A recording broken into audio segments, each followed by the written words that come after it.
வணக்கம் தோழர்களே. நம்ம இன்னைக்கு என்ன பார்க்க போறோம் அப்படின்னு பார்த்தீங்க அப்படின்னா, என்பிஎஸ் யூபிஎஸ்க்குள்ள வேறுபாடுகள். ஒரு 25 வருஷம் சர்வீஸ் முடிச்ச ஒரு அஃபிஷியலை லைவ் எக்ஸாம்பிள் மீன்ஸ் நம்மளோட டேட்டாஸ் எல்லாமே ஒரு என்பிஎஸ் சைட்ல இருந்து எடுத்து அந்த டேட்டாவை வச்சு கம்பேர் பண்ண போறோம். நம்மளோட PR pension fund regulatory development authority கொடுத்துருக்கக்கூடிய ரெகுலேஷன்ஸையும் அடிப்படை கால்குலேஷனாக வச்சு இப்படி இருந்துச்சு அப்படின்னா என்ன ஒரு பென்ஷன் வரும் அப்படிங்கிறத ஒரு பேஸ் கால்குலேஷனா நம்ம டிரைவ் பண்ணியிருக்கோம். அதை பத்தி டீட்டெயிலா இப்போ இந்த வீடியோல பார்க்கலாம். நம்ம சொன்ன மாதிரி இந்த பென்ஷன் கால்குலேஷன் ஃபார் 25 வருஷம் சர்வீஸ் முடிச்ச ஒரு அஃபிஷியலோட டேட்டா. அவரோட டேட் ஆஃப் ஜாயினிங் பார்த்தீங்க அப்படின்னா 1/1/2005.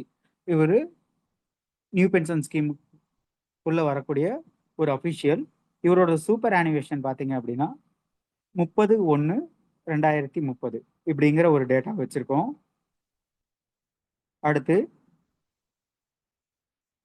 குவாலிஃபைங் சர்வீஸ் இவருக்கு பார்த்தீங்க அப்படின்னா 25 வருஷம் முடிஞ்சு ஒரு மாதம். நம்ம எக்ஸாக்ட் கால்குலேஷன், அதாவது யூபிஎஸை பொறுத்த வரைக்கும் மேக்சிமம் 300 அப்படிங்கிறது தான், 300 மந்த் அப்படிங்கிறது தான் சொல்லியிருக்காங்க 25 வருஷம். அதனால நம்ம எக்ஸாக்டா 25 வருஷம் கால்குலேஷன் எப்படிங்கிறத இப்போ பார்க்கலாம்.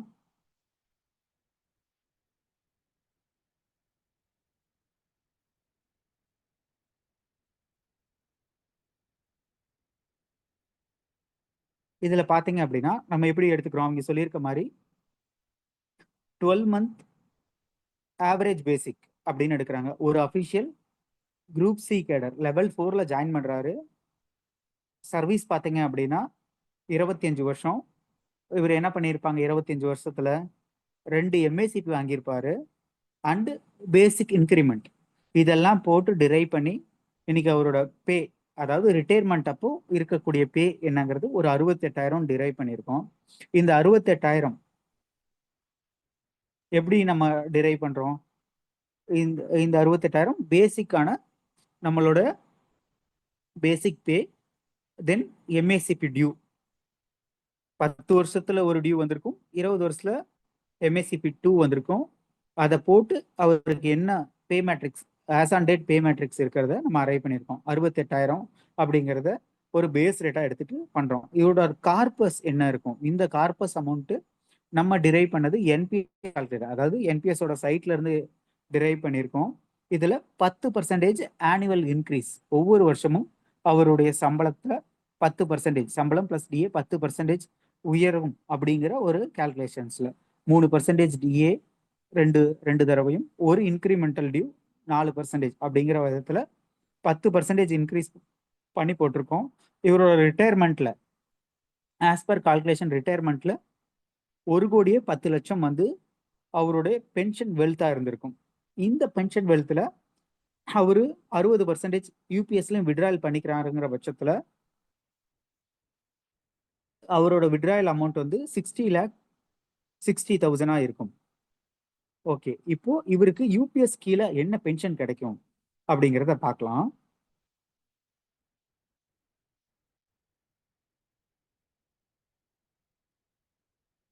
இந்த சொல்லியிருக்க கால்குலேஷன் படி பார்த்தீங்க அப்படின்னா 12 மாசம் ஆவரேஜ் பேசிக்ல பாதி, அது 300 பை எவ்வளவு குவாலிஃபைங் சர்வீஸ் பை 300. இவருக்கு வந்து ஃபுல் குவாலிஃபைங் சர்வீஸ் இருக்கு, அதனால அப்படியே straight away of of the last drawn பேசிக்ல 12 மந்த்ஸ் பேசிக்ல ஆவரேஜ் பேசிக்ல நம்ம போட்டிருக்கோம் 34,000.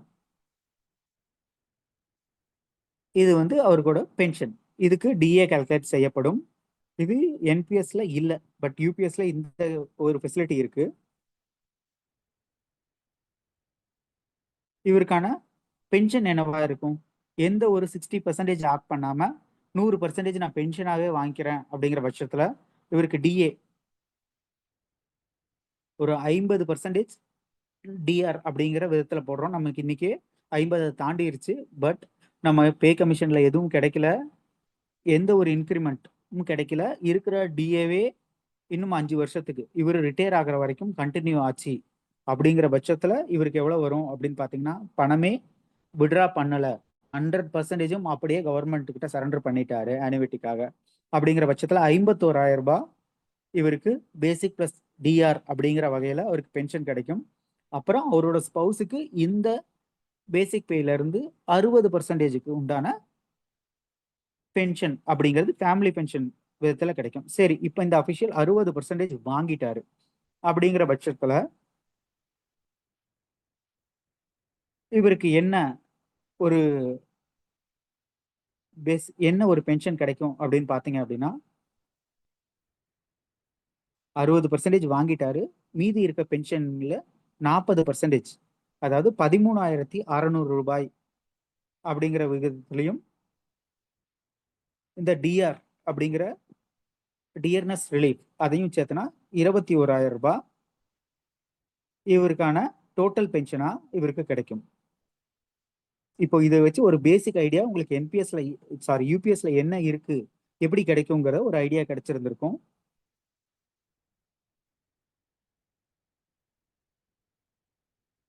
Next, okay, new pension scheme. இப்போ இதுல இதே அபிஷியல் நியூ பென்ஷன் ஸ்கீம்லயே ஆப் பண்ணிக்கிறாரு, யூபிஎஸ் போகல அப்படிங்கிற பட்சத்துல இவருக்கு என்ன கிடைக்கும் அப்படிங்கிறத நம்ம இந்த இதுல பார்ப்போம். அதுக்கு முன்னாடி நியூ பென்ஷன் ஸ்கீமை பொறுத்த வரைக்கும் ஃபுல் அண்ட் ஃபுல் ஷேர் மார்க்கெட்ல அந்த ரிஸ்க்கை நீங்களே தான் ஓன் பண்ணிக்கணும். யூபிஎஸ்ல ரிஸ்க்கை வந்து கவர்மெண்ட் கிட்ட கொடுத்துட்றீங்க. உங்களுக்கான பெஞ்ச் மார்க்னு சொல்லக்கூடிய நீங்க பணம் போட்டுட்டு அப்படியே விட்டுறணும், எந்த ஒரு ஸ்கீமும் பண்ணாம.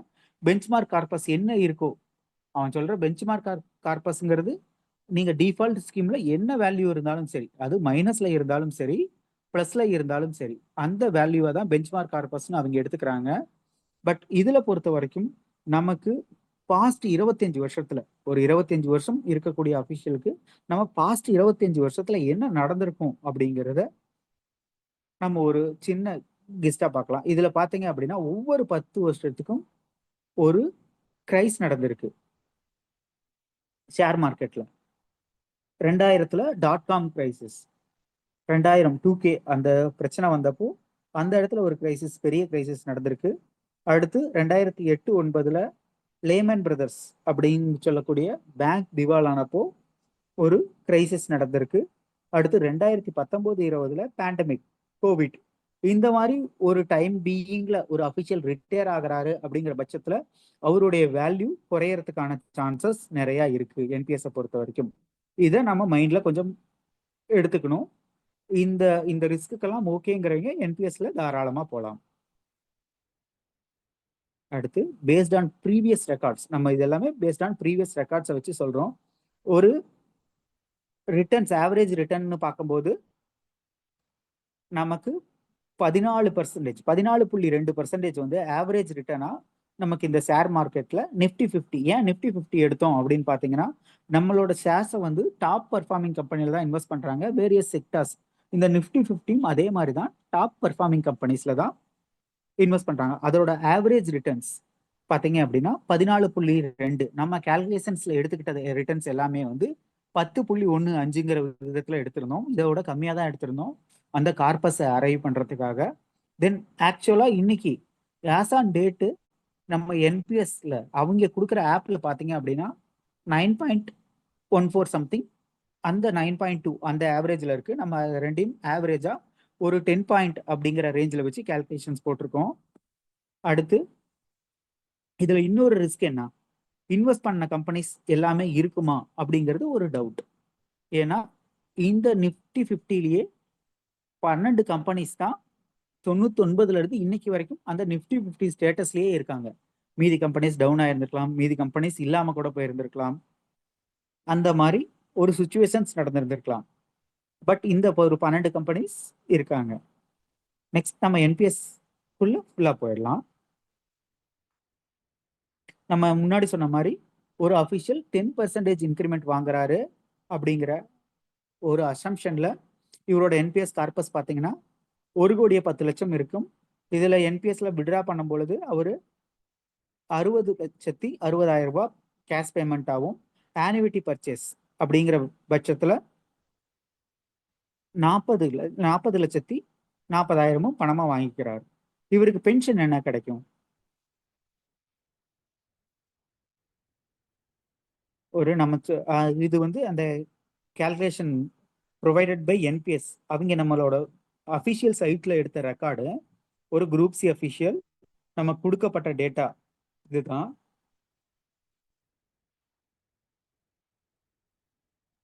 அதாவது 2030 நம்ம இந்த டேட்டாவை வந்து ஃபீட் பண்ண உடனே அதுவா எஸ்டிமேட்டட் இதை வந்து அதுவா கொடுத்துருச்சு.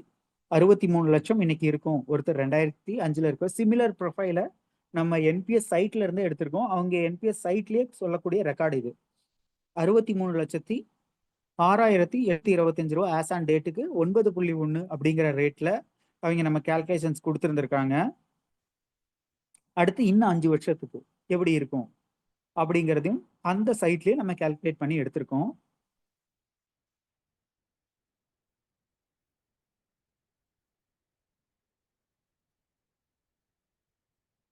நெக்ஸ்ட் பாத்தீங்க அப்படின்னா இன்னும் இருக்கக்கூடிய அவரோட மீதி இருக்கக்கூடிய சர்வீஸ்ல 10% இன்க்ரிமெண்ட். நான் சொன்ன மாதிரி டிஏ 2 தடவை ஒரு இன்க்ரிமெண்ட், ஆனுவல் இன்க்ரிமெண்ட் அப்படிங்கிற காம்பவுண்ட்ல நம்ம போட்டிருக்கோம். இவர் ஆனுவிட்டிக்காக 40% அப்படிங்கிற விகிதத்துல கொடுக்குறாரு. ரிட்டையர்மெண்ட் அப்போ 60% கையில வாங்கிட்டு 40% கொடுக்குறாரு. அப்படிங்கும்போது இவருக்கான பென்ஷன் தொகை என்ன? ஜாயிண்ட் லைஃப், அவரும் அவருடைய ஸ்பௌஸும் பென்ஷன் வாங்கிட்டு நம்ம என்ன வேல்யூக்கு அந்த 40 லட்சத்தை திரும்ப வாங்கணும் அப்படின்னு நினைக்கிறாரு அப்படிங்கிற பட்சத்துல 18,551 ரூபாய் பென்ஷனா கிடைக்கும். எனக்கு அந்த ரிட்டர்ன் ஆஃப் வேல்யூ வேண்டாங்கிற பட்சத்துல 21,924 ரூபாய் பென்ஷனா கிடைக்கும். இந்த டேட்டாஸ் எல்லாமே நம்மளோட அசம்ஷன்ல இல்ல, அவங்களோட சைட்ஸ்ல இருந்து எடுத்திருக்கோம். இதை ரெண்டையும் கம்பேர் பண்ணி அண்ட் பிஎஃப்டிஆர்ஏ விட்டுருக்கக்கூடிய நோட்டிபிகேஷனையும் ரெகுலேஷன்ஸ்க்கான கசட் நோட்டிபிகேஷனையும் ஒரு தடவை கோ த்ரூ பண்ணுங்க. பண்ணிட்டு உங்களுக்கு எது ஆப்ட் ஆகுமோ அந்த மாதிரி ஒரு ஸ்கீம்ல உள்ள போய்க்கலாம். இதுல யாரெல்லாம் விஆர் கொடுக்கணும்னு நினைக்கிறீங்களோ அவங்க எல்லாம் என்பிஎஸ் பொறுத்த வரைக்கும், யூபிஎஸ் பொறுத்த வரைக்கும் சூப்பர் ஆனிவர்சரி டேட் வரைக்கும் நீங்க பெனிஃபிட்ஸ் வாங்குறதுக்கு வெயிட் பண்ணணும். அந்த இடைப்பட்ட காலத்துல அவங்க வாழ்வாதாரத்துக்கு என்ன பண்ணுவாங்கங்கிறது நமக்கு கிளாரிட்டி கிடையாது. இதையும் மைண்ட்ல வச்சுக்கோங்க. யூபிஎஸ் போகணும் அப்படின்னு நினைக்கிறீங்க. தென் யூபிஎஸ் பொறுத்த வரைக்கும் ஒரு அசம்பாவிதம் நடந்து ஒரு ரிமூவல் கிடைக்கும் பட்சத்துல எந்த ஒரு பணமும் அவருக்கு கிடைக்காது. 56J அப்படின்னு சொல்லக்கூடிய அந்த ரிட்டென்ஷன்ல ஒருத்தர் வெளியே அனுப்பும் போது அவருக்கு கிடைக்கும். மற்றபடியான பனிஷ்மெண்ட் வகையில ஏதாவது வெளியேற பட்சத்துல எந்த ஒரு தொகையும் யூபிஎஸ் சந்தாதாரருக்கு கிடைக்காது. அதே மாதிரி ரிசைன் பண்றாரு, எனக்கு இந்த ஜாப் வேண்டாம்னு ரிசிக்னேஷன் கொடுக்கும் பொழுதும் எந்த ஒரு தொகையும் கிடைக்காது. இதெல்லாம் கொஞ்சம் அந்த ரெகுலேஷன்ஸ்ல பார்த்துக்கோங்க. நன்றி, வணக்கம்.